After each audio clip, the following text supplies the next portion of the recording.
Hello student, welcome back. तो यहाँ आज हम शिक्षण के सूत्र को डिफाइन करेंगे। तो शिक्षण के सूत्र क्या है, ठीक है। शिक्षण सूत्र, तो स्टूडेंट शिक्षण सूत्र क्या होते हैं देखिएगा। शिक्षण सूत्र किनको कहा जाता है? जो शिक्षण है वो एक कला है, और कला को में दक्षता प्राप्त करने के लिए दो बातों की बहुत आवश्यकता होती है। एक तो पाठ्य जो सामग्री है उसका पूर्ण ज्ञान होना चाहिए, और दूसरा कि विद्यार्थियों तक जो पाठ्य शैली है हमारा वो वैज्ञानिक ज्ञान की तरह हमें किस आधार पर किस तरीके से हमें उनको ज्ञान देना है, ठीक है। क्या अनुभव है, क्या सूत्र को प्रकट करने का हमारा तरीका है, इस टाइप से। जो जैसे कि हमें क्या है, बच्चों को पढ़ाने के लिए जो चीज़ें हमें यूज़ करनी है, जैसे उनका प्रयोग करना है, बच्चे कैसे अनुसरण करेंगे, क्या पालन कर पाएंगे या नहीं कर पाएंगे जिस तरह से हम पढ़ा रहे हैं, तो उस चीज़ को उनको यहाँ बताना है, ठीक है स्टूडेंट। तो यहाँ पर ये शिक्षण सूत्र में पढ़ेंगे। तो शिक्षण सूत्र है क्या, देखिए स्टूडेंट। हमारे शिक्षण सूत्र क्या है देखिएगा। तो आपको पता चला शिक्षण सूत्र का उपयोग क्या होता है। तो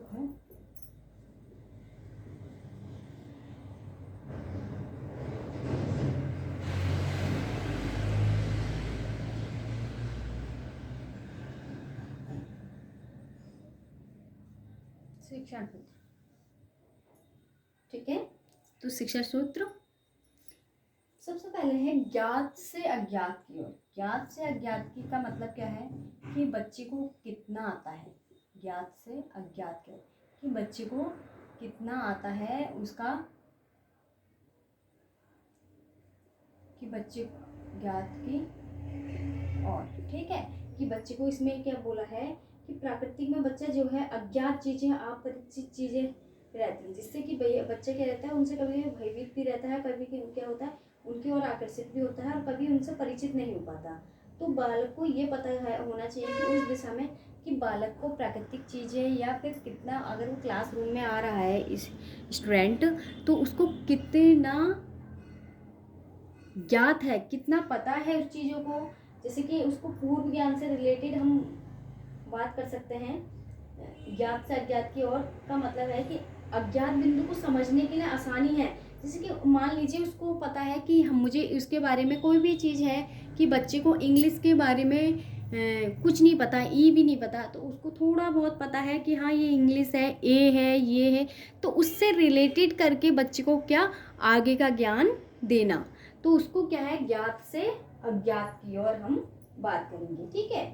सरल से कठिन की ओर, सरल से कठिन की ओर, सरल से कठिन की ओर, सरल से कठिन की ओर का क्या मीन्स है स्टूडेंट। सरल से पहले बच्चे को आप इजी चीजें बताइएगा, फिर धीरे धीरे धीरे धीरे लेकर उसको कठिन की ओर लेकर जाइए। ना कि अगर पहले उसको तथ्य सिद्धांत सूत्र पहले बताने लगे तो बच्चे के दिमाग से ऊपर जाएंगे। पहले हमें उनकी डेफिनेशन थ्योरी अच्छे से बतानी है, और अपने शब्दों में पहले हमें उसे सरल, क्या पहले हम क्या alphabet A for Apple direct पढ़ा देते हैं? ए फॉर एप्पल नहीं पढ़ाते ना, पहले हमें ए अल्फ़ाबेट पढ़ाना पड़ता है कि हाँ बच्चे को समझ आना चाहिए। पहले हमें अल्फ़ाबेट पढ़ाने, ABCD पढ़ानी पड़ती है, तब जाके हम किनको वर्ड बताते हैं उनको, ठीक है। तो ये है सरल से कठिन की ओर। निश्चित से अनिश्चित की ओर, निश्चित से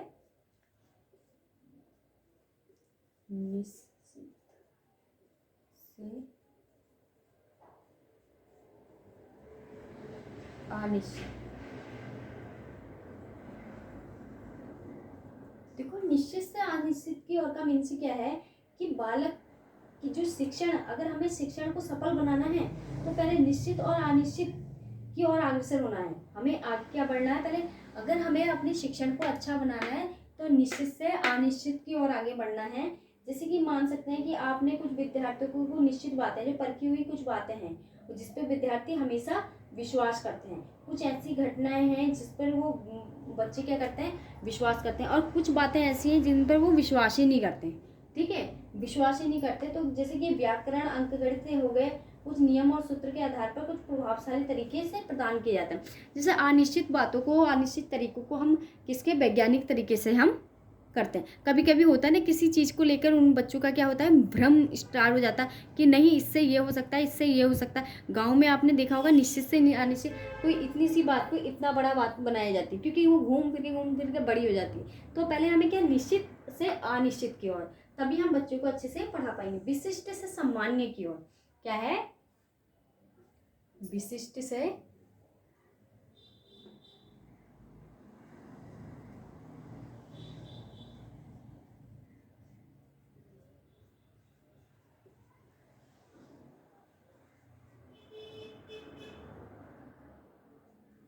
सामान्य की ओर। विशिष्ट से सामान्य की ओर क्या होता है स्टूडेंट, विशिष्ट से सामान्य, जैसे कि मान लीजिए आप लोगों ने किसी भी कोई विशिष्ट चीज है, जो कोई कठिन से कठिन चीज है, सिद्धांत हो गए सामान्य रूप से आप जो कठिन होते हैं, शुरू में बालक को उन्हें ग्रहण करने में क्या हो जाती है, बहुत ज़्यादा परेशानी हो जाती है।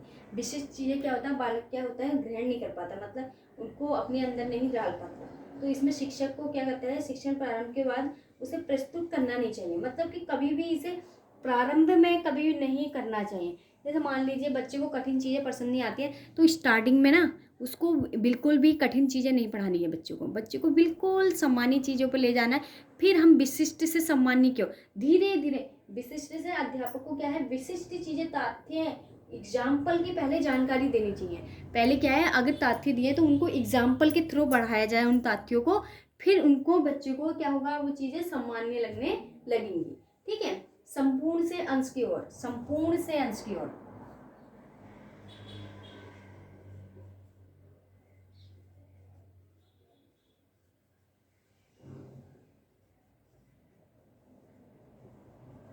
संपूर्ण से अंश की ओर का मीन्स क्या है स्टूडेंट, संपूर्ण, पहले आपने किसी भी पाठ को बच्चे को पढ़ा रहे हैं, है ना, पढ़ा रहे हैं, तो पहले उसका संपूर्ण सारांश बता दो बच्चे को, फिर जाकर आप उसके अंश, मतलब कि छोटे छोटे जो भी टुकड़े करके या छोटे छोटे उसमें पार्ट्स, चैप्टर्स के पैसेज करके उसको पढ़ाया जाए, जिससे कि बच्चा क्या होगा, इंटरेस्ट लेगा, क्योंकि उसको कहानी का सार पता है, वो उस चीज़ को, सार तो पता है उसने, पर उस हर लाइन को वो जानने की कोशिश करेगा, उसके अंदर जिज्ञासा पैदा होगी और धीरे धीरे बच्चे की क्या करेगी, जानकारी बढ़ेगी। ठीक है, जैसे कि आपने एक पौधा है बच्चे का, वो एक पुष्प का पौधा है, पहले बच्चे को ना पूरा पुष्प का पौधा बता दीजिए, वो ये फूल हैं, ये पत्ती हैं, ये जड़ हैं, यही, उसे ये मत बताइए ये जड़ है, ये अपस्थानिक होते हैं, ये होती हैं, वो होता है, ये फ्लावर होता है, ऐसे मत बताइए। पहले उसके सामने एक पौधा रख दीजिएगा, पहले उसको दिखाइए कि इसमें बच्चों आपको क्या क्या दिख रहा है, बच्चे देखेंगे, फिर एक एक धीरे धीरे पूछेगा कि इसमें टहनी है, पत्ते हैं, और इसमें फूल है, इस कलर का है, इसमें जड़ हैं, जड़ में ऐसे ऐसे रेसे जैसी वो दिखाई दे रहे हैं, बाल वाल दिखाई दे रहे हैं, तो बच्चा खुद ही अपने अंदर क्या है, ज्ञान की भंडार है, तो खुद ही बच्चा उसमें से अपने आंसर निकालेगा। तो पहले उसको सारांश, मतलब जैसे कि एक एग्जाम्पल, मूर्त से अमूर्त की ओर, मूर्त से अमूर्त की ओर, मूर्त से अमूर्त की ओर,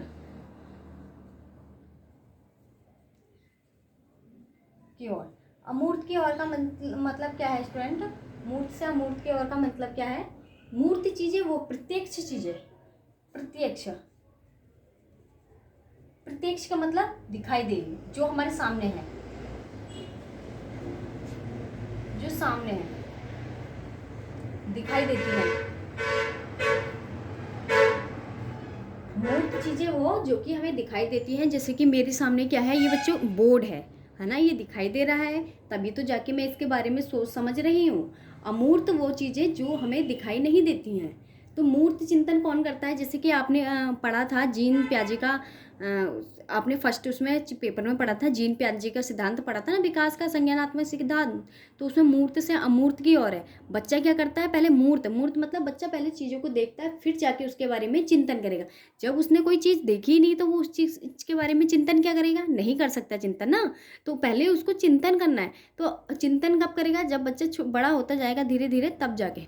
अब उसको मूर्त चीज़ें, अगर मैंने बच्चे से कह दिया बच्चों ये क्या है, ये मैम एक बोर्ड है, किसके तरह का है, स्क्वायर आकार का है, इसमें हम इससे पेंसिल से लिखते हैं, ये वाइट कलर का है, तभी तो जाके और इसमें फिर बच्चा आगे को सोचेगा। तो मूर्त से अमूर्त की ओर का मतलब ये होता है, ठीक है। ना कि उसमें क्या है सीधे कि आप बच्चे को अमूर्त चीज़ें, चिंतन वाली चीज़ें बता दीजिए, बच्चे को इंटरेस्ट नहीं आएगा। पहले उसको दिखाना है। हम छोटे बच्चे को क्या करते हैं, पहले प्रत्यक्ष रूप से उसको पढ़ाते हैं, फिर जाके वो चिंतन शक्ति उसके अंदर पैदा होती है, ठीक है। आगमन से निगमन की ओर, आगमन से निगमन की ओर, आगमन से निगमन की ओर बहुत बहुत अच्छी है, बहुत अच्छा होता है। आगमन से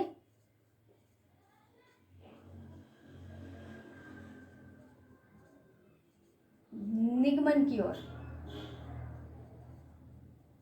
देखो स्टूडेंट, आगमन से निगमन की ओर का मीन्स क्या है, पहले बच्चे को क्या पढ़ाना है, एग्जाम्पल पढ़ाने हैं।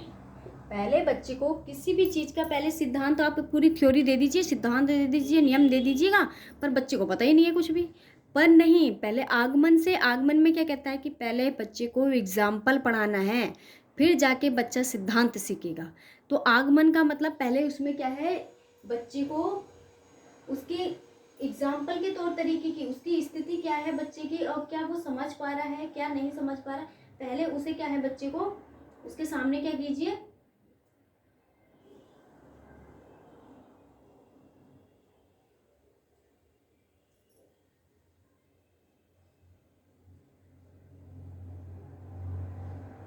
तो इसमें यही बोलना है कि आगमन से निगमन की ओर मतलब पहले बच्चे को क्या है, सिद्धांत और नियम पढ़ाने के लिए बच्चे को क्या करना है, पहले हमें कुछ उनको एग्जाम्पल देने पड़ेंगे। जैसे कुछ एग्जाम्पल देना पड़ेगा, तब जाके बच्चा अपने सिद्धांत और नियमों को सीख सकेगा, ठीक है। तो आगमन से निगमन की ओर ये होता है, ठीक है। बाद में सिद्धांत निगमन मतलब बाद में वो ग्रहण करेगा सिद्धांतों को, ठीक है। पहले उसको आप एग्जाम्पल दे दीजिए। आगे है विश्लेषण से संश्लेषण की ओर, विश्लेषण से संश्लेषण की ओर का मतलब क्या है, विश्लेषण से संश्लेषण की ओर, देखो विश्लेषण से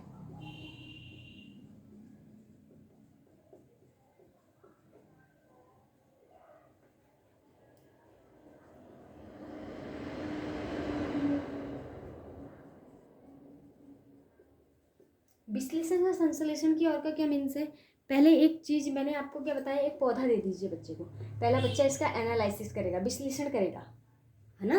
पहले विश्लेषण करेगा कि पहले इसको जानेगा, इसके ढांचे को देखेगा, फिर इसका जाके संश्लेषण करेगा। तो क्या कहना चाह रहा है, अच्छी तरह से उसके भागों को, तत्वों को पढ़ेगा और उसको अलग अलग रूप से विभाजित करेगा। मैं आपसे बोलती हूँ कि एक पौधा देती हूँ मैं बच्चों, आप इसके भागों को अलग अलग कीजिए। पहले उसका एनालिसिस करेगा, बिल्कुल संश्लेषण विश्लेषण करेगा, फिर जाके उसके बारे में उसको संश्लेषण करेगा, ठीक है। फिर उसको परिभाषित करेगा वो, कि उसका विश्लेषण मतलब उसका संश्लेषण का मतलब है कि उसके रूप में उसे प्रस्तुत करेगा वो बच्चा। पहले इसका एनालिसिस करेगा, फिर इसको प्रस्तुत करेगा सामने, ठीक है। तो वो हो गया संश्लेषण से विश्लेषण की ओर।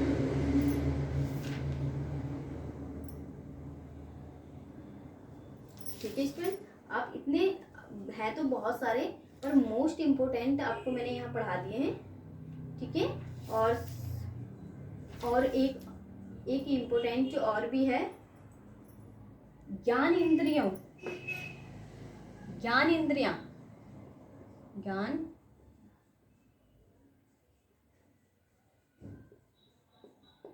ठीक है। ज्ञान इंद्रियों का प्रशिक्षण, इंद्रियों का क्या है, ज्ञान इंद्रियों प्रशिक्षण, इंद्रियों का प्रशिक्षण के द्वारा। इंद्रियों का प्रशिक्षण का मतलब पहले बच्चा अपनी इंद्रियों को जाने।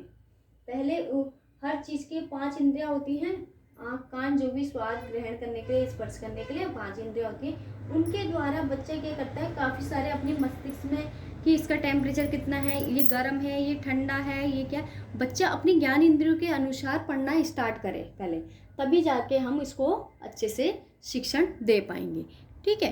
तो यहाँ पर आपको हमने शिक्षण के सूत्र बताया। अब शिक्षण के हम पढ़ते हैं सिद्धांत। शिक्षण के सिद्धांत ये स्टूडेंट आता ही है, एक तो आता है इसमें से।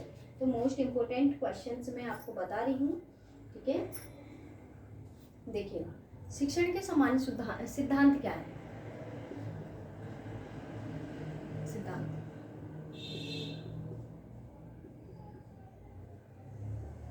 शिक्षण के सिद्धांत। शिक्षण के क्या सिद्धांत स्टूडेंट? तो देखिए सिद्धांत कौन कौन से हैं, सिद्धांत भी इसी तरह से।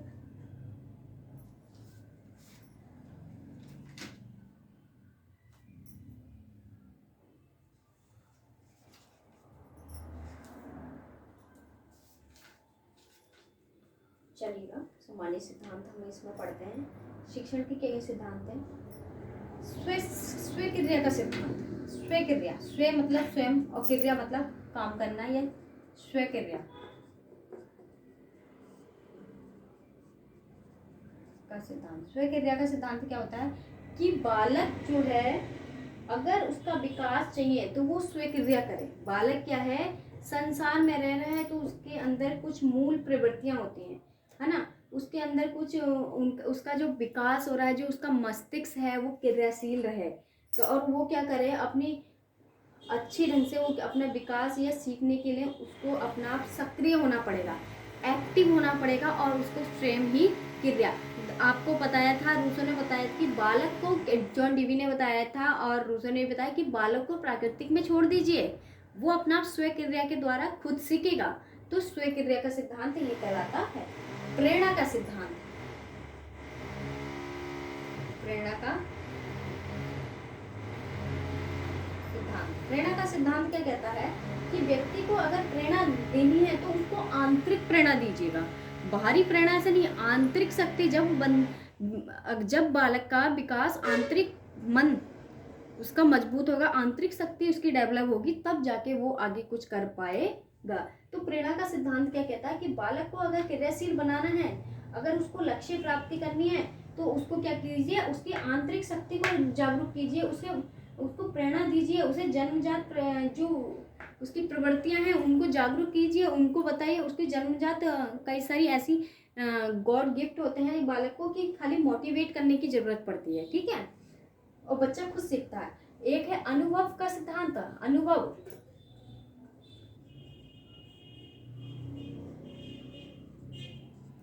अनुभव का सिद्धांत क्या कहता है स्टूडेंट?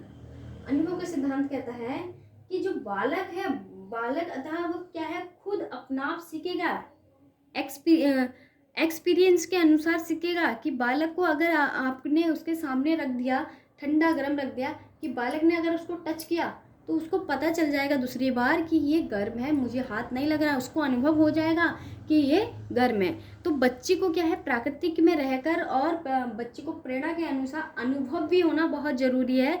बालक क्या है, बालक क्या है, अनुभव के थ्रू सीखे, जिससे कि अपने उद्देश्य को प्राप्ति कर सके, और बालक का जो ज्ञान है वो अनुभव के से होकर बालक के अंदर समाहित हो। बालक अनुभव के थ्रू सीखे, कि बालक को अनुभव होना चाहिए हर चीज का, तभी वो अपना चैप्टर आगे का पढ़ सकता है। कहने का ये मतलब है कि प्रत्येक पाठ का आरंभ होना बहुत जरूरी है, जिसका अनुभव बालक कर चुके।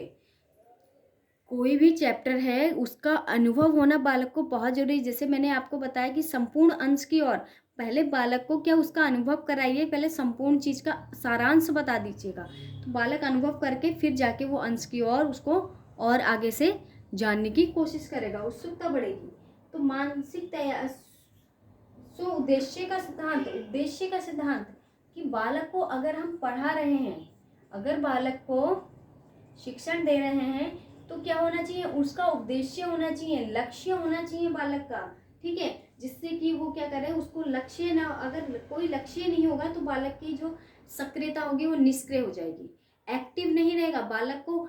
अगर बालक को कोई उद्देश्य है कि कल अगर कोई आम का पेड़ है, आम का पेड़ है और उसका यहाँ पर आम लगा है, आम लगा है और आम के पेड़ में यहाँ तोड़ना है, यहाँ बच्चे हैं, तो पहले उसको क्या करना है, उसका उन बच्चों के बीच में बताना होगा कि बच्चे तुम्हारा ये उद्देश्य है कि उसको आम तोड़ना है, और कैसे तोड़ना है, क्या तोड़ना है, ये आपकी जिम्मेदारी है। तो उनको क्या है, पूरी तरह से वो अपने क्या है, फिजिकल रूप से, अनुभव रूप से जो भी है वो सारी शक्ति लगा देंगे इसको आम को तोड़ने के लिए।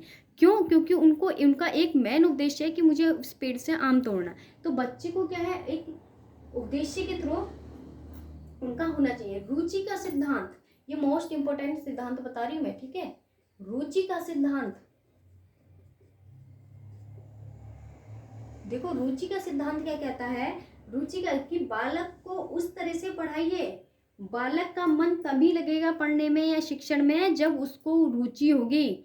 अगर बालक को खेल खेल में पढ़ना है, खेल में रुचि है, तो खेल खेल के थ्रू उसे पढ़ाइए। अगर बालक को किसी भी तरह से किस मार्ग से उस बच्चे को समझ आ रहा है कि किस तरह से है, तो उसी तरह से उसको यहाँ पर पढ़ाइए।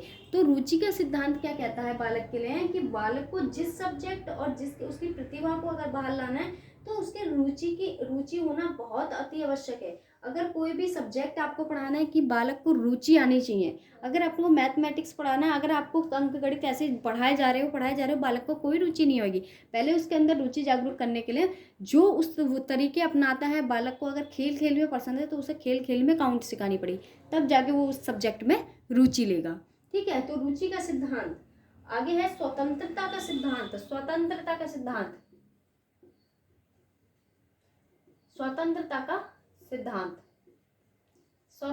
सिद्धांत क्या कहना चाह रहा है? स्वतंत्रता का सिद्धांत कहता है कि बालक को स्वतंत्र छोड़ दीजिएगा, बालक को स्वतंत्र छोड़ दीजिएगा। प्राकृतिक में बालक अगर उसको आप टोका टाकी या करेंगे तो जाके वो क्या हो जाएगा, निष्क्रिय हो जाएगा। अगर वो स्वतंत्र रूप से रहेगा तो क्या होगा, बालक ज़्यादा अच्छे से सीख पाएगा, ज़्यादा अनुभव कर पाएगा प्राकृतिक में रहकर। बस उसको गाइडलाइंस करिएगा, उसको थोड़े थोड़े बीच बीच में गाइडलाइंस करना है, परंतु उसको रोका टाकी करोगे, ये मत करो, वो मत करो, ऐसा मत करो, वैसा मत करो, तो बच्चा क्या हो जाएगा, चिड़चिड़ा हो जाएगा। तो परंतु उसको स्वतंत्र छोड़ना है, बस उसको गाइडलाइंस करना है कि कहाँ पर बच्चा गलत है, तो उसको वहाँ प्यार से बताना है। और प्राकृतिक का सिद्धांत यही कहता है कि बच्चे को स्वतंत्र रूप से छोड़ दिया जाए, जिससे कि वो उसका महत्वपूर्ण स्थान है और जिससे वो अनुशासन भी सीखेगा और वैज्ञानिक रूप से अध्ययन भी करेगा। ठीक है, एक दोहराने का सिद्धांत जिसे हम पुनरावृत्ति का सिद्धांत बोलते हैं।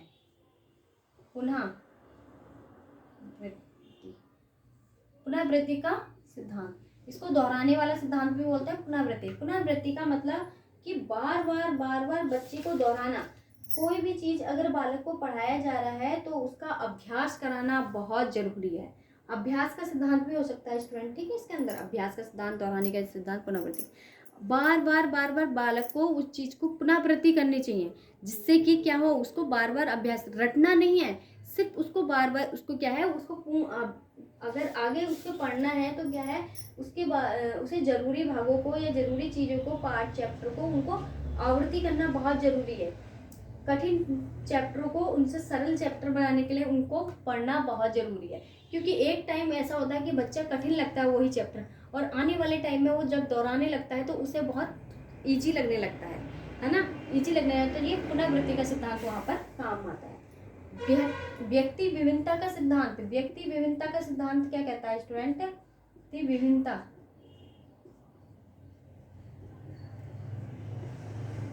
का सिद्धांत, व्यक्ति विभिन्नता का सिद्धांत क्या कहता है कि हर व्यक्ति, हर बालक में अपनी अपनी अलग अलग विभिन्नताएं होती हैं। हर किसी का मानसिक लेवल एक जैसा नहीं होगा, हर किसी का बुद्धि लेवल एक जैसा नहीं होगा, हर किसी की कल्पना शक्ति एक जैसी नहीं होगी। तो हर व्यक्ति के अंदर, कक्षा में अगर 30 बच्चे हैं तो 30 बच्चों का हर किसी का अलग अलग होगा। IQ लेवल, कोई तो जल्दी से याद कर ले रहा है, कोई देर में याद कर रहा है। तो व्यक्तित्व, कई सारे बच्चों के अंदर क्या होती है, व्यक्तित्व विभिन्नताएं होती हैं, है ना। व्यक्तित्व विभिन्नता, जिससे कि बालक को, शिक्षक को उनकी विभिन्नताओं को ध्यान में रखकर बालक को पढ़ाना चाहिए।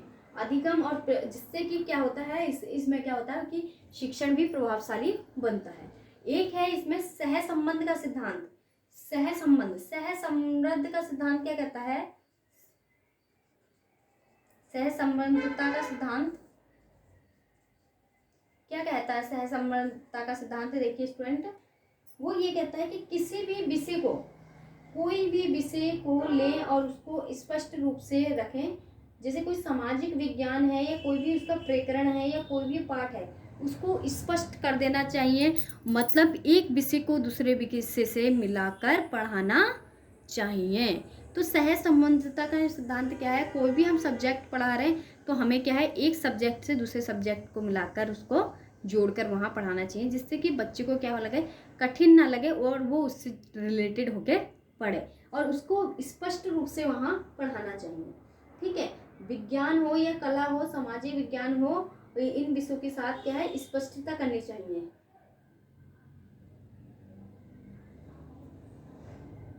ठीक है, समझ आया इतना? तो ये मैंने संप्रेषण वाला जो चैप्टर था, वो क्वेश्चन था, रात की लाइव क्लासेस में मैंने पढ़ाया, और उससे आगे वाला मैंने उस वाली क्लास में 2 क्लास मैंने लाइव लिए हैं। आज मैं इसको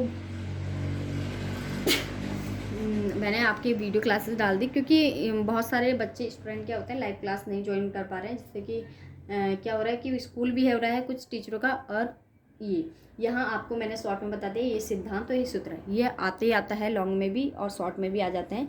तो स्टूडेंट आप लोग इसको अच्छे से याद करिएगा और इसको देख सकते हैं। और भी आपके लिए मोस्ट इंपॉर्टेंट क्वेश्चंस मैं आपको छांट कर लेकर आऊँगी। ये फर्स्ट चैप्टर के मोस्ट इंपॉर्टेंट चैप्टर थे, जो तीनों मैंने लाइव में 2 क्लासेस लाइव में और 1 क्लास मैंने ये कर दी है। तो आप लोग वहाँ पर ज्वाइन कर सकते हैं, देख सकते हैं। ठीक है, तो बाकी ये फर्स्ट यूनिट के चैप्टर थे, क्वेश्चंस थे, फर्स्ट यूनिट के क्वेश्चंस थे। ठीक है, आगे और एक 2 क्वेश्चंस अगर इस यूनिट के और बने तो आपके साथ और शेयर करूँगी। ठीक है, थैंक यू सो मच।